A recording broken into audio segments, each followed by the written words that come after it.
feel like I'm gonna get some hate for this video, so bear with me please.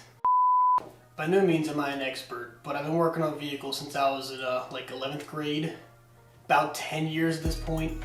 And I've always been told that your car or truck needs a certain amount of back pressure to run right or run efficient. And it never really made sense to me, but it seems like I heard it from a lot of different places.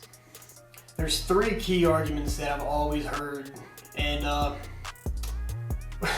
gonna tell you why those are wrong. The first thing I'm gonna talk about is I feel like some people might be on the right track, but they might be confusing scavenging with back pressure. So if that's the case, they're right, but for a weird reason, and we'll talk about that first. The second reason is when you're upgrading your exhaust, a lot of people say don't go too big with your exhaust piping because you need a certain amount of back pressure, and too big of a size will ultimately get rid of that, which is bad for your car, so they say. The third is more of a mechanical thing. A handful of vehicles that I can think of, mostly the 7.3 Power Stroke, has a butterfly valve in the exhaust to create back pressure. This one's probably, oh, got something high. That one's probably the what you might think is the best evidence for why back pressure might be good. It's not a point proving thing. But anyways, I got my whiteboard because I can't afford CGI, so let's get into it a little bit. So hopefully this one is a little simpler to follow than the last video I did with a whiteboard. Essentially, we got your engine block, and I got two different examples. Your motor block, right here and here. Your exhaust manifold or header, which is this blue image. And you've got exhaust pulses, which I just made in red. This style exhaust manifold is what you would find on most vehicles. Most regular street applications, cars, trucks, doesn't matter. This is what you'll find almost anywhere. I actually have an example of that style. It's extremely dirty. That style exhaust manifold. This is your run-of-the-mill exhaust manifold, which you'll find almost anywhere. You can see that this pipe is not the same as this pipe, is not the same as this pipe, is not the same as this pipe in terms of length to the end of the manifold.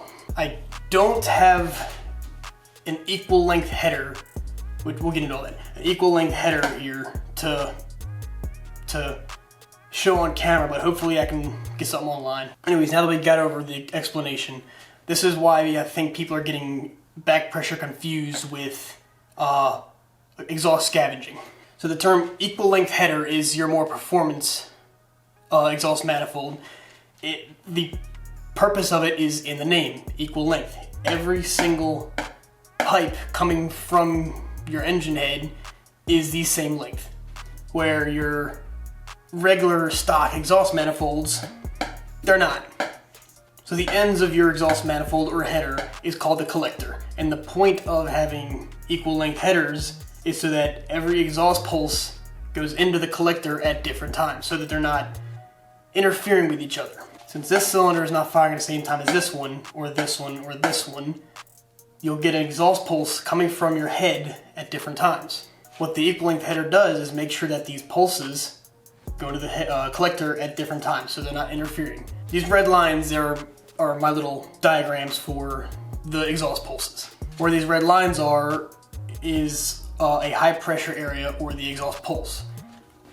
Between them is low pressure. So since your cylinders aren't firing at the same time, they can interfere. And this isn't perfect. I'm not drawing this for any specific engine firing order, but you will have some interference on a regular exhaust manifold. Your exhaust pulses will meet. What your equal length header does is this high pressure area will go into the collector. The low pressure area behind it will actually pull the next high pressure area through.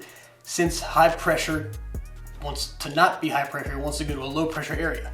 So when this goes into the collector, this pulse sort of loosely gets sucked behind it.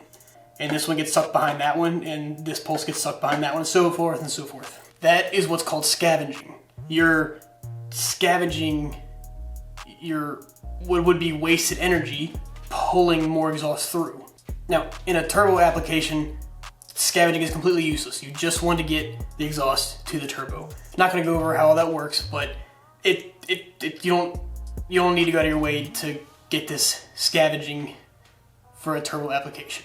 I think I've hit this one good enough. I'm going to erase this so I can go to the next point.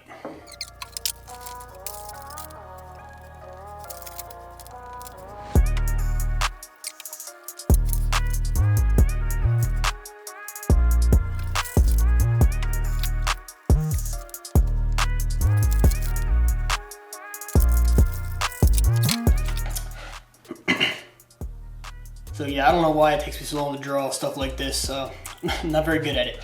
But anyway, let's get into it. So across the board, let's call each of these just 2-liter engines. The exhaust manifold is the same, but everything behind that is different. We're not going to get into cats and resonators and mufflers. Doesn't matter. We'll call everything behind each exhaust manifold 1.5 inch, 2.5 inch, and 4.5 inch. Also, numbers, not quite specific at all. It's just, these are examples, so don't pick that apart too much. I'm just trying to make a point. We'll call this middle one, the 2.5 inch pipe, the ideal size for your 2-liter motor and the application you're applying it to. Actual back pressure arguments, not people talking about or mistaking scavenging, but actual back pressure arguments say that you need a certain amount of back pressure in your exhaust, or in other words, you can't have an exhaust pipe too big. That's true, but for a different reason. This 1.5 inch, let's say it's too restrictive. You put this on a dyno, this is going to make less power than this one. You have a smaller pipe to push your exhaust gases through to get them out of your car. And these are all marginal, by the way. It's nothing. You're not going to notice huge numbers from different pipes. This 4.5 inch, while it's bigger, it would restrict less, you would say, I guess, is actually not the case. The bigger the pipe, you have more gases that you have to push through it. It's more mass, it's heavier. It takes more energy from your motor to push all this gas out of your pipe. All this is another kind of back pressure. This isn't less restrictive than this just because it's bigger. You have a small amount of gas to push through a small amount of space. You have a big amount of gas to push through a big amount of space.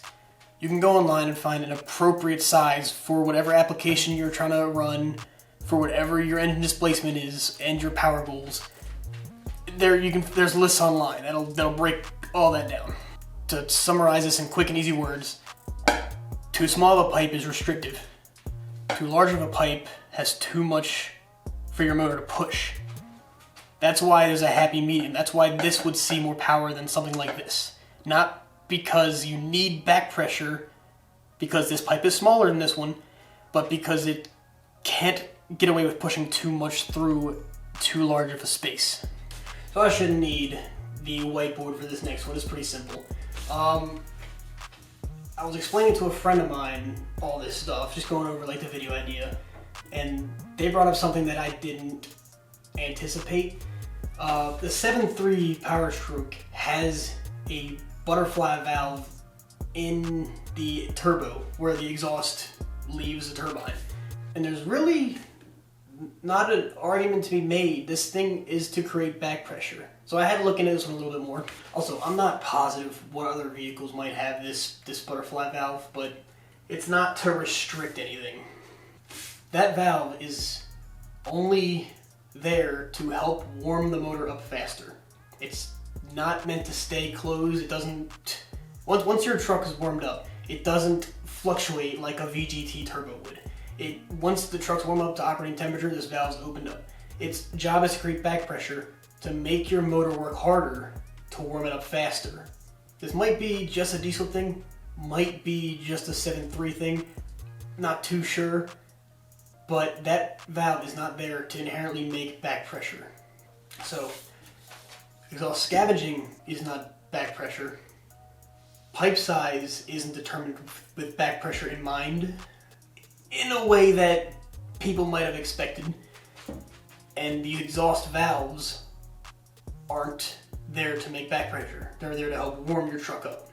With the amount of people that I've talked to that is convinced that your vehicle needs a certain amount of back pressure, I'm sure I'm going to get some comments arguing this, but I did spend a good little bit of time researching all this, so please take that into account. If there's arguments that I might have missed, by all means, let me know in the comments. I'd like to read them and maybe go over them, maybe revise the video. If you did like this video, we'd appreciate a like. Again, comment if I might have missed something.